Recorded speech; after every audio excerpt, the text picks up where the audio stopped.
today I'm cooking a really comforting, super quick and simple pantry pasta dish. So let's show you what you need in the cupboards to make this dish. So you're going to need an onion, so always have onions in the cupboard. They store really well, keep them cold and dark. You're going to need some garlic. I'm using fresh garlic, which also stores really well. But if you haven't got any of that in, you can substitute with garlic powder or garlic salt or frozen garlic, whatever you like. And then you're going to need a can of tuna, a can of sweet corn. This is a really big can, so I'm only going to be using half of this, but to your taste.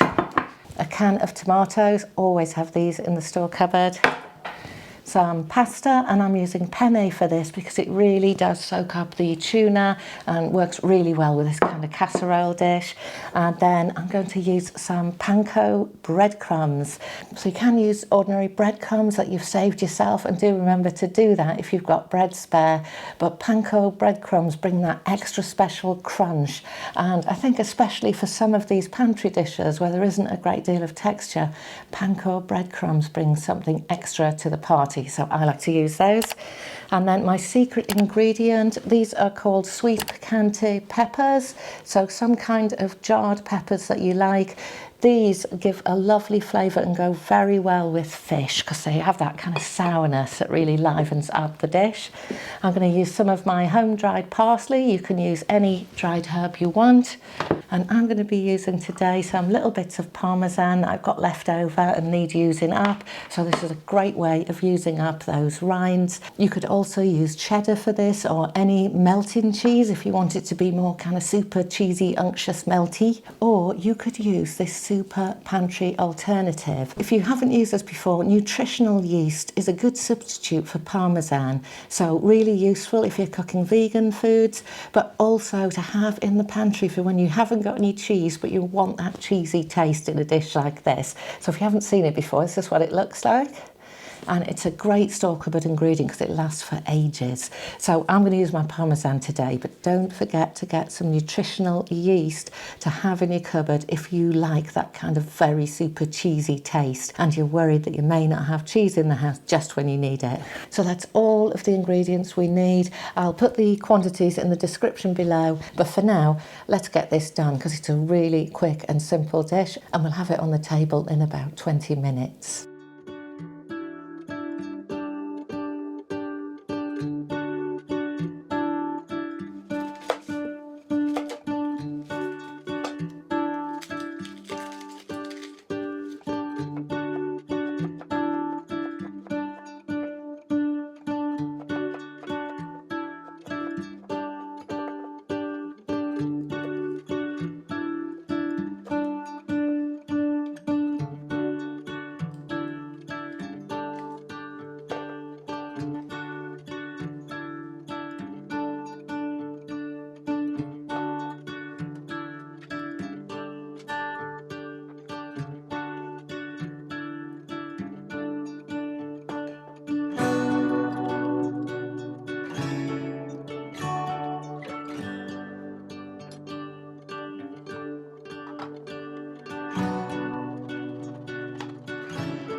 So that's all of our pantry ingredients prepped and ready to go. So let's go and put on our penne pasta now. And this sauce will be ready to combine with the pasta in the 10-11 minutes it takes for that to cook. So let's do it.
And there it is, all done. So all you need is a bit of green salad or green veg on the side, and you're ready to go with a super brilliant store cupboard supper.